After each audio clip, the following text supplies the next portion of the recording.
আসসালামু আলাইকুম, সবাইকে শুভেচ্ছা জানাচ্ছি। মাসুম মাহবুব দেখছেন ওপেন দ্য ইউটিউব চ্যানেল এবং মাসুম মাহবুব ফেসবুক পেজ।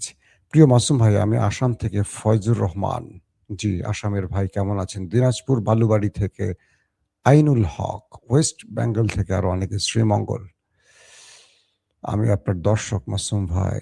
জি, সবাই আসছেন মোটামুটি। দর্শক, রাতের এই মধ্যরাত বলবো না, রাত বলবো, দুর্দান্ত কিছু খবর আছে। শিব্বির থেকে, বরিশাল থেকে মামুন, কলকাতা থেকে আলতাফ হোসেন। জি, আপনারা সবাই শুনতে এবং দেখতে পাচ্ছেন। আমি কি শুরু করতে পারি লাইভ? দর্শক, আজকের কয়েকটা গুরুত্বপূর্ণ খবর হলো, চীনের পররাষ্ট্রমন্ত্রী খুব দ্রুত একটা গুরুত্বপূর্ণ সফরে চলে গেছেন উত্তর কোরিয়ায়, কিম জং উনের বাড়িতে। খেলা একটা শুরু হচ্ছে, খুব ওয়ার্ল্ড ক্লাস খেলা। ইরানের আইআরজিসি বলছে আমাদের হাতে ট্রিগার। আমেরিকা যদি কোনো রকম নড়চড় করে, আমরা আমাদের মিত্রদের নিয়ে আবার ঝাঁপিয়ে পড়ব। জেডি ভেন্স, মার্কিন ভাইস প্রেসিডেন্ট, পাকিস্তানের উদ্দেশ্যে রওনা হয়েছেন। পুরো পৃথিবীর নজর এখন পাকিস্তানে। নরেন্দ্র মোদী চিন্তায় আছেন, পাকিস্তান হঠাৎ করে কি খেলা খেলছে। ইসরায়েল ব্যাপক চাপে লেবাননে হিট করে, আর লেবানন ওই দেশটির ভেতরে রকেট বৃষ্টি বইয়ে দিচ্ছে। আজকের যে লেটেস্ট ভিডিও দেখলাম, তাদের গুরুত্বপূর্ণ স্থানগুলোকে মোটামুটি ঝাঁঝরা করে ফেলেছে, যদিও লেবাননে প্রচুর মানুষ হতাহত হয়েছে। পাশাপাশি হরমুজ প্রণালী এখনো ইরান তার কন্ট্রোলে রেখেছে এবং ইরান বলছে যুদ্ধবিরতির চূড়ান্ত লক্ষ্যে পৌঁছার পরে এটা খোলা হবে। দর্শক, সংক্ষিপ্ত সময়ের মধ্যে লাইভটা শেষ করতে চাই। প্রথম যে খবরটি দিয়ে শুরু করতে চাই, ইরানের পররাষ্ট্রমন্ত্রী তিনি সফর করছেন উত্তর কোরিয়ায়।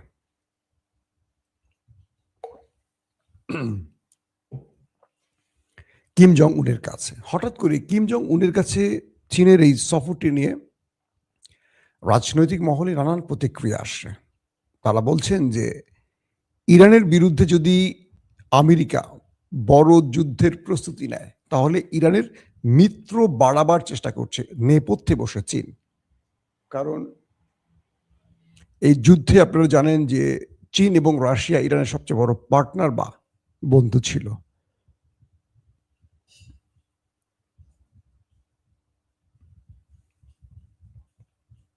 এই পরিস্থিতিতে যদি বিশ্লেষণগুলো সঠিক হয়, তাহলে চীন কি উত্তর কোরিয়াকে এই যুদ্ধে নামাতে চাইছে? ইরানের চেয়ে উত্তর কোরিয়ার দুটো বেনিফিট আছে বেশি। এক, প্রচুর মিসাইল এবং পারমাণবিক। তবে কিছু কিছু মাধ্যম বলছে যে ইরান তার লাস্ট যে চমকটি রেখেছিল সেটি হতে পারে নিউক্লিয়ার টেস্ট। এটি আমার লাইভে আমি আপনাদেরকে একাধিকবার বলেছিলাম, শুনেছেন আপনারা। তো চীনের পররাষ্ট্রমন্ত্রী যখন ছুটে গেলেন উত্তর কোরিয়াতে কিম জং উনের কাছে, সেই ভিডিওটি পুরো পৃথিবীর গণমাধ্যম বড় করে দেখাচ্ছে। কখন দেখাচ্ছে? যখন আমেরিকা আর ইরান পাকিস্তানে শান্তি চুক্তির জন্য ছুটে এসেছে। আমি আজকে আপনাদের দুটো ভিডিওতেই বলেছিলাম, প্রথম ভিডিওতে সাউন্ড প্রবলেমে হয়তো অনেকে বোঝেননি, সেটি হলো financial time, new York Times, মার্কিন এই বড় বড় গণমাধ্যমগুলো একটি গোপন খবর ফাঁস করে দিয়েছে। যেই খবরটি প্রথম আমি দিয়েছিলাম আপনাদের বাংলাদেশের মিডিয়ার মধ্যে, খেয়াল করেছেন অনেকে হয়তো যারা আমার নিয়মিত দর্শক। অর্থাৎ ডোনাল্ড ট্রাম্প ইরানকে বলছিল যে তুমি যদি যুদ্ধবিরতি বন্ধ না করো, যুদ্ধবিরতি না ঘটাও বা হরমুজ খুলে না দাও, তাহলে আমরা তোমাকে পৃথিবীর সভ্যতা থেকে মুছে দেব, প্রস্তর যুগে পাঠিয়ে দেব, পাথরের যুগে পাঠিয়ে দেব। নিউক্লিয়ার অ্যাটাকের হুমকি দিয়েছিলেন প্রচ্ছন্নভাবে। আর ইরান তার লাখো কোটি জনগণ নিয়ে রাজপথে নেমে গেছে যে তোমার যা খুশি করো, আমরা প্রস্তুত। এবং ইরান পাকিস্তানকে দিয়ে এমন বার্তা পাঠিয়েছে যে তথ্যগুলোর কিছু অংশ প্রকাশিত হয়েছে, কিছু অংশ প্রকাশিত হচ্ছে না। একটা অংশ প্রকাশিত হয়েছে, ইরান তার ঝুড়িতে থাকা সবচেয়ে ভয়ঙ্কর মিসাইল, হাজার হাজার মিসাইল একসাথে প্রস্তুত করেছে, ইসরায়েল, মার্কিন ঘাঁটি এবং গালফ কান্ট্রিকে একদম মাটির সাথে মিশিয়ে দেবে। এটি ছিল ইরানের একটি হুমকি। পাশাপাশি কেউ কেউ বলছেন, এটি যদিও কেউ কোনো মানে রাষ্ট্রীয়ভাবে কেউ স্বীকার করছে না, সেটি হলো যে ইরান প্রয়োজনে নিউক্লিয়ার টেস্ট করবে। এই বিষয়টি অনেক রকম কথা আসছে, কিন্তু এই বিষয়টিকে আমরা তো আদৌ কি ইরান নিউক্লিয়ার বানিয়েছে নাকি বানিয়েছে কিন্তু টেস্ট করেনি, জাস্ট মার্কিন যুক্তরাষ্ট্রের আলামত দেখে তারা সেটা টেস্ট করবে, এরকম নিয়ে অনেক আলোচনা হয়েছিল।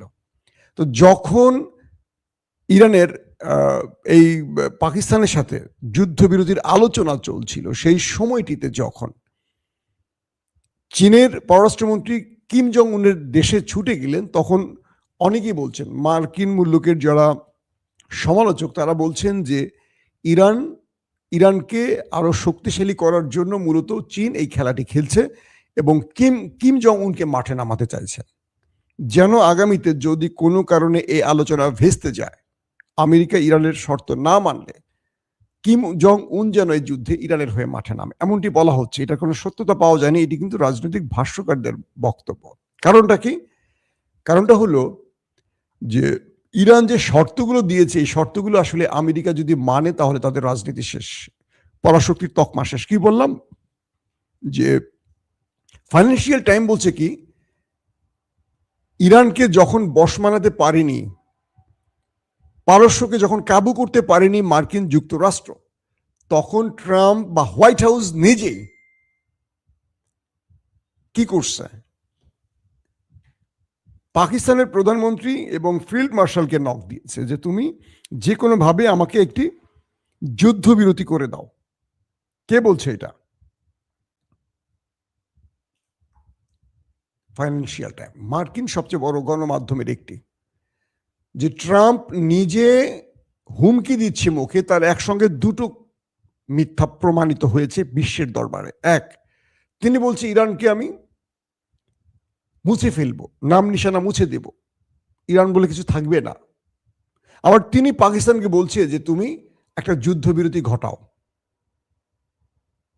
এবং মিস্টার শাহবাজ শরীফ টুইট করেছিলেন, এটা নিয়ে নতুন করে বলতে চাই না, বাট ফাইন্যান্সিয়াল টাইম এটাকে প্রকাশ করেছে এবং বলছে যে ট্রাম্প মূলত ইরানের কাছে পরাজিত হয়ে গেছেন। ইরান যুদ্ধের মাঠে যে দাঁড়িয়েছিল, তিনি যে ইরান যে ভীতু হয়নি, ইরান যে পরাশক্তিকে কর্নিশ করেনি, মাথা নিচু করেনি এবং সমান তালে গালফ কান্ট্রিতে এবং তার অন্যতম মিত্র ইসরায়েলকে যে পিটিয়ে তক্তা বানিয়েছে, এটি ইরানের বিজয়, আমেরিকার পরাজয়। তো অবশেষে সেই ট্রাম্প কি এখন পাকিস্তানের ইসলামাবাদে যে বৈঠকটি হতে যাচ্ছে কালকে, সে বৈঠকে ইরানের শর্ত মানবে? যদি মানে, আমেরিকা থাকবে না। আবার যদি না মানে, তাহলে এই যুদ্ধ আরো বড় ফ্রেমে চলে যাবে। এখন আমেরিকার সামনে দুটো চ্যালেঞ্জ, কারণ আমেরিকার ন্যাটো প্রধানের সাথে বৈঠক করেছে, তার অভিযোগ অনুযোগ সব বলেছে, কিন্তু ন্যাটো বলছে তারা যুদ্ধে আসবে না। তাহলে আমেরিকা এই যুদ্ধে ইসরায়েল ছাড়া কাউকে পাবে না, আরবরাও আসবে না, কারণ আরবরা জানে যে যদি এই যুদ্ধে আরবরা জড়িয়ে পড়ে, সৌদি, কাতার, কুয়েত, জর্দান, তারা যদি জড়িয়ে পড়ে, তাদেরকে ইরান একদম শেষ করে ফেলবে। তারা ইরানের সাথে লড়াই করে কয়েক ঘন্টা টিকে থাকতে পারবে না, কারণ ইরানের প্রতিবেশী দেশ, ইরানের খুব লং ডিস্টেন্স মিসাইল মারতে হবে না। তো এই ক্ষেত্রে এখন সবচেয়ে বড় টেনশন বিশ্ববাসীর যে পাকিস্তানে আসলে কালকে কি হবে। ইরান এখনো বলছে এই আলোচনা হবে কি হবে না সেটা ডিপেন্ড করছে আমাদের শর্ত তারা মানবে কিনা। ইরানের সবচেয়ে বড় শর্ত কি? মার্কিন যুক্তরাষ্ট্রের প্রায় 100 বিলিয়ন মার্কিন ডলার পৃথিবীর বিভিন্ন দেশে পড়ে আছে, এটা হলো ইরানের টাকা। এই টাকাটা কোথায়? ইরান কি কারো কাছ থেকে দয়া, ভিক্ষা, চ্যারিটি পেয়েছিল? না, এই টাকাটি মূলত হলো যে ইরান যে পৃথিবীর বিভিন্ন জায়গায় তেল বিক্রি করেছে, তার যে প্রাকৃতিক গ্যাস বা তেল বিক্রি করেছে, এই বিক্রি টাকাটা, অর্থাৎ এই টাকাটা বিভিন্ন সিস্টেমে যারা ডলার বা বিভিন্নভাবে ইরানকে পে করার কথা ছিল ব্যাংকিং চ্যানেলে, এই টাকাটা আমেরিকা আটকে দিয়েছে। আটকে দিয়ে, যেমন আফগানিস্তানের টাকা আটকে দিয়েছে, তো আমেরিকা ইরানের এই তার বৈধ অধিকারকে আটকে দিয়ে এই টাকাটা তার পক্ষে রেখেছে। ইরান বলছে প্রায় 100 বিলিয়ন, বাপরে বাপ, কল্পনা করেন, এই টাকা আমাদের ফেরত দিতে হবে। এবং ইরান বলছে যে আমরা হরমুজ এখন টোল আদায় করব, প্রতি বছরে 100 বিলিয়ন টাকা, 100 বিলিয়ন ডলার ইরান আয় করবে, 5 বছরে 500 বিলিয়ন। কিভাবে? কারণ আমেরিকা, ইসরায়েল, ইরানে যে অ্যাটাক করেছে তাতে করে তাদের 150 বিলিয়ন ডলারের ক্ষয়ক্ষতি হয়েছে, এটা ইরান বলছে। এই ক্ষতি উঠাতে হবে এবং সুয়েজ খাল বা পৃথিবীর যেমন কানাডার বা তার্কি যেই জলসীমা, তারা কিন্তু সেখান থেকে টোল আদায় করে। তো ইরান কেন তার টোল আদায় করতে পারবে না? তাই ইরান ওমানের সাথে মধ্যস্থতা করেছে, কারণ হরমুজ প্রণালীর একটা পাশ হলো ইরানের, একটা পাশ হলো ওমানের, প্রায় 21 কিলোমিটার এটার পথ। তো এটার পুরো নিরাপত্তা এবং সবকিছু ইরান দেবে এবং দুটো দেশের মধ্যে বন্টন হবে, এরকম একটা আলোচনা চলছে। যে কারণে ইরান কিন্তু ওমানে মারে না, ওমান কিন্তু ইরানের খুব মিত্র হিসাবে আছে। তো এই সময়টিতে এসে জেডি ভেন্স এখন পাকিস্তানে আসছেন, ইরানের প্রতিনিধি দল পৌঁছে গেছে, পুরো ইসলামাবাদে এখন রেড অ্যালার্ট জারি হয়ে গেছে, সকল রাস্তাঘাট প্রায় বন্ধ, 2 দিনের ছুটি ঘোষণা করা হয়েছে, মানুষ সর্বোচ্চ নিরাপত্তার মধ্যে আছে কি হচ্ছে পাকিস্তানে দেখার জন্য। এই পরিস্থিতির মধ্যে ইরান যদি আলোচনায় ব্যর্থ হয় বা আমেরিকা যদি ব্যর্থ হয়, তাহলে যুদ্ধ বড় ফরম্যাটে ছড়িয়ে পড়বে। যুদ্ধ বড় ফরম্যাটে ছড়িয়ে পড়া মানে ইসরায়েল জড়িয়ে আসবে, আমেরিকা জড়িয়ে আসবে, ইরান তো আছেই, নতুন কিছু মিত্ররা এই যুদ্ধে আসতে পারে। আর এই সম্ভাবনাকে মাথায় রেখেই ইরান আর কে বলে চীন, তারা উত্তর কোরিয়ায় সফরে গেছে। রাশিয়া এটাকে খুব গভীরভাবে পর্যবেক্ষণ করছেন। আরবরা এই যুদ্ধটাকে আর চায় না লম্বা, কারণ আরবরা ব্যাপক ক্ষতির মুখে পড়েছে। এখন আমেরিকা ইরানের উপরে অ্যাটাক করলে কি করবে? যে প্রস্তর যুগে পাঠাবে বা ধ্বংস করে ফেলবে যে ঘোষণা দিয়েছে, এটার একটা পথ হলো ইরানের নিউক্লিয়ার অ্যাটাক। তো ইরানের নিউক্লিয়ার অ্যাটাক হওয়ার সঙ্গেই এটা তো মারবে একটা দূর দেশ থেকে, অ্যাট এ টাইম কি বলে ইরানও গালফ কান্ট্রি এবং ইসরায়েলে কয়েক হাজার মিসাইল একসাথে মারবে, ড্রোন একসাথে মারবে। বলা যায় ইরানও যেমন ধ্বংস হবে, গালফ ইসরায়েলও শেষ হয়ে যাবে। তো এই শেষ করার খেলাটি যারা খেলবে তারা কি বুদ্ধিমান না বোকা, সেটা হয়তো আমরা পরে বুঝতে পারবো। সবকিছু মিলে ইরান চাইছে সমঝোতা হোক ন্যায্যতার ভিত্তিতে, আর আমেরিকা চাচ্ছে সমঝোতা হোক কিছু ছাড় দিয়ে। কিন্তু ইরান ছাড় দিতে রাজি না। ইরান কেন ছাড় দিতে রাজি না? কারণ এগুলো ইরানের বৈধ অধিকার। যুগের পর যুগ ইরান ক্ষতিগ্রস্ত হয়েছে কিন্তু অধিকার ফেরত পায়নি। এবার ইরান এই অধিকারগুলো ফেরত পাওয়ার জন্য এই লড়াইটা চালিয়ে গেছে শেষ পর্যন্ত, এবং ইরানের মিত্ররা ইরানের পাশে আছে। আস্তে আস্তে ইউরোপ, ন্যাটো আমেরিকার পাশ থেকে সরে যাওয়ায় ইরানের সুযোগটাকে ভালোভাবে কাজে লাগিয়েছে। এখন আমেরিকার সামনে হরমুজ আর ইরানের সামনে তার বৈধ অধিকার, শেষ পর্যন্ত কোনটা বিজয়ী হবে এটি একটি বিষয় আছে। আবার অন্যদিকে হিজবুল্লাহ বা লেবানন সিরিজ অ্যাটাক করেছে দখলদার দেশটির মধ্যে, ওরাও লেবাননের মধ্যে ব্যাপক অ্যাটাক করেছে। এই দুই পক্ষের মধ্যে অ্যাটাক পাল্টা অ্যাটাকের মধ্য দিয়ে চলছে এখন লড়াই।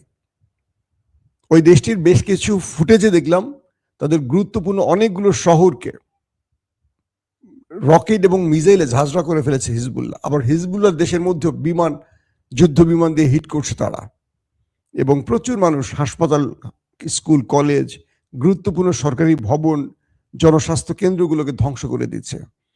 এটাকে পশ্চিমারা ইসরায়েলকে নিষেধ করছে বারবার যে তোমরা এটা বন্ধ করো। আলোচনা যেহেতু শুরু হচ্ছে, আলোচনাটা চলতে দাও, কারণ পুরো ইউরোপ সবচেয়ে বড় গ্যাস এবং তেল সংকটে পড়ে গেছে। এই লড়াইটা এবার শুরু হলে বলা যায় পৃথিবী একটা ভিন্ন দিকে ছুটে যেতে পারে, পুরো পৃথিবী লকডাউন হয়ে যেতে পারে। তাই ইউরোপ চাইছে এই মুহূর্তে ইসরায়েল যেন শান্ত হয়, কোনোভাবে ইসরায়েলকে লড়াই থেকে সরিয়ে নিতে চাইছে। আমেরিকাও চাইছে, কিন্তু আমেরিকা চাচ্ছে একটা উইন উইন সিচুয়েশনে যেন এই বৈঠকটা শেষ হয়। কিন্তু আমেরিকার সামনে যে 10টা চুক্তি দিয়েছে, এটা আমেরিকার কোনো উইন উইন সিচুয়েশন আর থাকবে না। দর্শক, এখনকার মতো বিদায় নিচ্ছি। যারা আমাদের চ্যানেলটি আজকে প্রথম দেখেছেন, ভালো লাগলে সাবস্ক্রাইব করবেন। যারা ফেসবুক পেজে দেখছেন, একটু লাইক ফলো বাড়িয়ে দেবেন। এই সংবাদগুলোতে নানান রকম প্রবলেম তৈরি হচ্ছে। আজকের মতো বিদায় নেই, প্রত্যেকে ভালো থাকবেন। আল্লাহ হাফেজ। ওপেন দাইস মানে সত্যকে সত্য বলা, মিথ্যেকে মিথ্যে বলা। আমরা শোনা কথা নয়, চোখে যা দেখি তাই বলি।